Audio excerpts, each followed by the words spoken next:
What if the end wasn't the last word? You're listening to episode 63 of the What If South is Up podcast, a world-building show where the D20 gives us a prompt and we try to sound like we've got a plan. Spoiler, we don't. But we do know how to wing it like...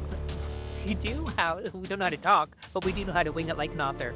I'm Frankly, Christina my Xtina. dear, I don't give a damn. You went real southern. That was weird. Oh, you did or I did? You did. Oh, well, I'm Christina Xtina LaFave. Okay, let's just hit that line from the top, please. Okay. For the sake of this southern boy's sanity. Okay. Spoiler, we don't. We do know how to wing it like an author. I'm Christina Xtina LaFave. And I'm Derrick Hall. So, Stina, what are you drinking today and what's been going on in your real world? Today, I'm drinking a sweet tundra martini made with honeysuckle vodka. I wish. It's not really honeysuckle, but I wish it was. And what's going on in my real world? Well, I had a really interesting card reading last night. You want to hear about it? Sure.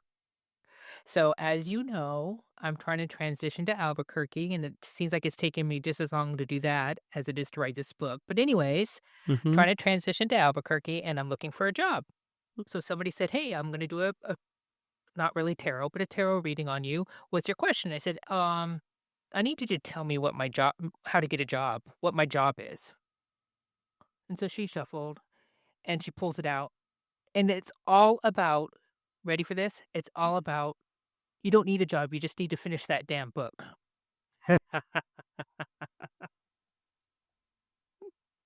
Oh. I mean, one of the cards pulled was literally a book. One of the cards pulled was a whip. Work in progress. It said WHIP, but it's whip. It's work in process. Work in progress. Oh, was- Lord.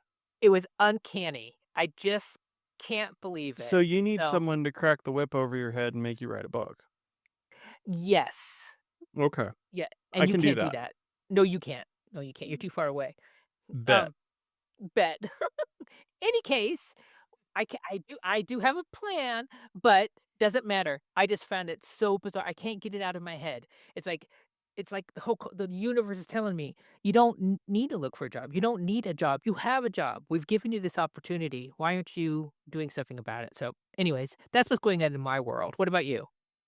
Well, I'm drinking, I don't know, beer, ale, Tears of the Divines, whatever you want to call it. It's a summer shandy. It's a lemon beer, and it is delicious. But real life has been crazy. Lots of stuff going on. Still trying to get the kid adjusted to school, get me adjusted to the kid being in school, and getting a lot of work done. I took a week off after I finished book 3. Woohoo! Look at you go. Yeah, it's done. Started editing that today. Got through 10 chapters of that. Holy cow. Yeah, well, I spent all day on it. But got through a chunk of that, and it's growing, not shrinking. This is not good. It was already 180K. But anyhow. So, yep, I'm working on that. Working on the new YouTube channel, doing all the history stuff. So, just staying busy. Well, good for you. Yeah, nothing dramatic, just staying busy. All right. What's a breakthrough or breakdown have you had recently in your writing or world building? Well, I recently had a breakthrough, more like an epiphany. Without walking, fancy. yeah, fancy, wordsmithing there. I was walking Wolfie, and out of the blue, it hit me. It hit me like, wow, why didn't I get this before? There's a total difference between goal, motivation, and conflict, and goal, conflict, and outcome. Now, this is to all my plotters out there who have not actually figured this out like I haven't yet. So when you're writing in scenes and you've plotted it out and you have your scenes, you want the scenes to be able to move the story forward. Goal Motivation conflict is when you are using character arc or character development to move the story forward. So, what is the person's goal? What is their motivation for this goal? And what is gonna stop them from achieving this goal? Okay? That's all about the character. It's in the it's the internalized thing that's going on. Goal, conflict, outcome is when you're trying to move the story forward using plot. So, Mhm. what is the character's goal? Okay. What's stopping from that goal and what's the outcome of that so that you can move the story forward? I don't it seems subtle, the differences, and it for years now, I've kinda conflated the 2, but once once that epiphany hit, once it was like, "Oh my gosh, how come I didn't actually see that these are 2 different things and they have 2 different they're 2 different devices." Mhm. No, they seem very simple and very similar, but they're really not. They're not. They're not at all. No, not even close. Yeah. So Yep. and here's another mistake that,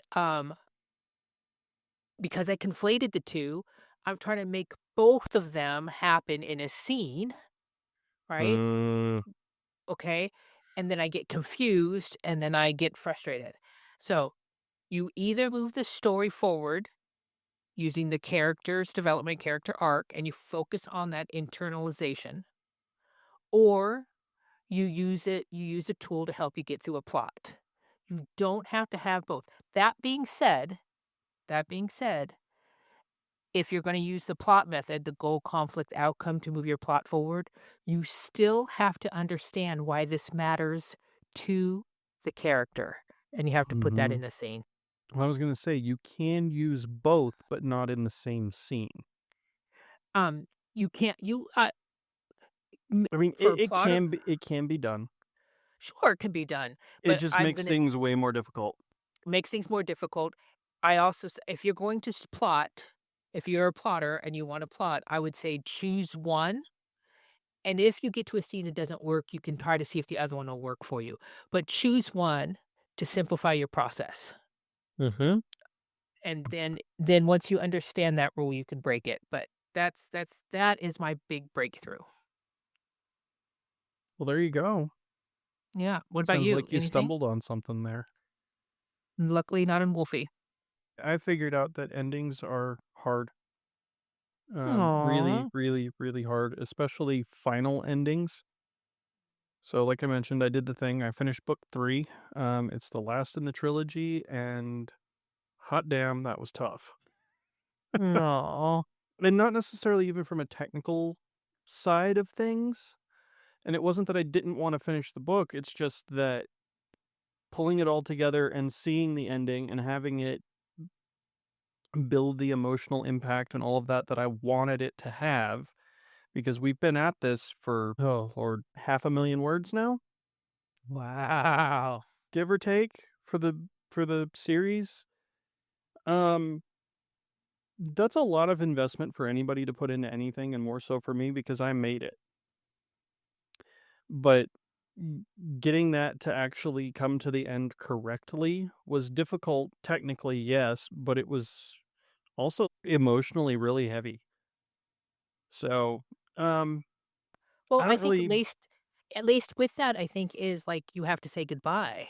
Mhm. You have to say goodbye. Yeah. Yeah, and it's tricky. It was definitely tricky. Like, I like where it ended. I like where the characters are and are going and things like that, because to me, at least, it's a living world. It doesn't end when the credits roll, as it were. Mhm. Mhm. So, everybody's on their path and things are going and it's fine, and but this story is over. And that was just really tough to get through. And I don't really know what the takeaway from that is, other than to say that we as writers can do hard things and you just have to keep plugging away at it. Yeah. Yep. Yep. If it Yep. wasn't So, hard, everybody would do it. yeah, I'm eager for someone other than me to read it, but you also need the rest of the book in order for it to make sense. So, I'm gonna have to wait for my betas. I hope to Yeah. be beta-ing by the end of the year, maybe. We'll see. Well, mine go out the 1st of October, so might be a little late for that one. But all right, let's see. What world have you been exploring, and what did it show you about your own? So, the movie was made in 2000, and probably many people know it, and I know you do, Derek. I Mm-hmm. watched Finding Forrester with Sean Connery. So Um, good. it was so beautiful. It was so good. The dialogue was wonderful. Um, but it's just basically, there's nothing basic about this movie. It was a beautiful example of how to write a friendship, Yes. and that's it. I mean, I'm writing a friendship in my book, and I worry about, am I gonna make this seem as important as it is to the story? Am I going to be able to, find these moments? Mm-hmm. Um, so it was really interesting to look at it. I'll have to rewatch it with that lens, because the first time I watched it, I just found it so beautiful. But, Oh yeah. processing afterwards, I'm like, okay, this is all about friendship. And there's some underlying themes, but Yep. oh my gosh, what an absolutely beautiful movie. Yeah, for sure. For sure. But on my end, I haven't really been watching a whole lot of things. I've been working on a new YouTube channel that I started that largely revolves around history and learning new things. So I've been sinking most of my media time into research and work for that. And it's led me down a happy little history rabbit hole, which we all know I love those. Absolutely. But I did watch a thing for a recent episode. It was a documentary called Azorian, The Raising of K129. And that was research for an episode that just came out. But um, yeah, it was actually a really well done documentary. A What lot of the what history documentaries they feel very flat, almost like a textbook. This one wasn't. It was actually really good. So what is K129? K129 is a Soviet submarine that exploded and sank in the Pacific in 1968. Oh, It was full of nukes at the time, and the CIA decided that they needed to go pull the wreckage off the bottom of the ocean. But they didn't want anybody to know about it, so they got in touch with Howard Hughes and built this giant deception around it and a special boat that had a crane on it that could reach down and grab a submarine and pull it up without anyone seeing it. They had a cover story and media campaigns and all sorts of crazy stuff. But yeah, it's a really interesting thing that happened. Um, hmm. yeah. So No, sounds very interesting. it is, if you like that sort of thing. Yeah, I'm glad you like that sort of thing. I'm deep in my dad phase at this point. It's all smoked meats and history. So And dad jokes. yes, absolutely. But all right, our D20 gave us a number 16, which led to this question. Are you ready? Yes, Are you sure? pretty much. Okay, good enough. What if the dead could rise for one day every 100 years and interact with the living? What if the dead could rise for one day every 100 years and interact with the living? Huh. So, are we gonna place it, if I place this in the real world, Earth, right? The dead rise every 100 years, and nobody they know is alive. Right. That's a thing. So why would they interact with the living? Why not? Looking at 100 years, what's that? Double greats, triple great grandkids? Well, of every Generation? Janet, thank you, that's the word. Used to be 22 years. I don't know how many it is anymore. So 100 years would be 5 generations, give or take. I got 15 to 30 years, so it's 3 to Okay. 5 generations. Yep. Hmm. So so these people are coming back, right? Mhm. Every 100 years. And is it 100? What if it's 100 years on their death date? Or every single living thing comes back on the same, or every person comes back on the same I day? see it kind of like a delayed Dia de los Muertos sorta thing. Right, but that would be every dead person on the same day come alive. Mhm. Yeah, we'll just overpopulate the earth for 24 hours, it's fine. Some redneck in Texas think it's the zombie apocalypse. I mean, can you imagine if it was on your death anniversary every 100 years and you wake up as 100 years later, you don't know how or why you died, and you don't know anyone around, and the world, as much as it changes in 100 years, how different it would look. Yeah, And that's what valid. I mean, what would you do? Why so you wake up and you go, and where do you wake up? Do you wake up in your grave, or do you wake up where you died, or do you get to decide? Is it like a waiting line? You got a ticket, and your ticket comes up and it says, "Okay, where do you wanna come alive for a day?" And you get to choose. I mean, at that point, it's a vacation, right? You Yeah, go wherever the heck you wanna go and do whatever the heck you wanna do, go see the Eiffel Tower or whatever. or it's a day in hell if they have to come back to Earth. Or the other way around. I mean, do they have a task they have to complete? And you have to Huh. check in with your afterlife parole officer, like, Oh, I like that, the afterlife parole officer, that's awesome. okay, so this is giving me, the same kind of vibe as that movie, oh, what was it? R.I.P.D. with, Ryan Reynolds and I think it was Jeff Bridges?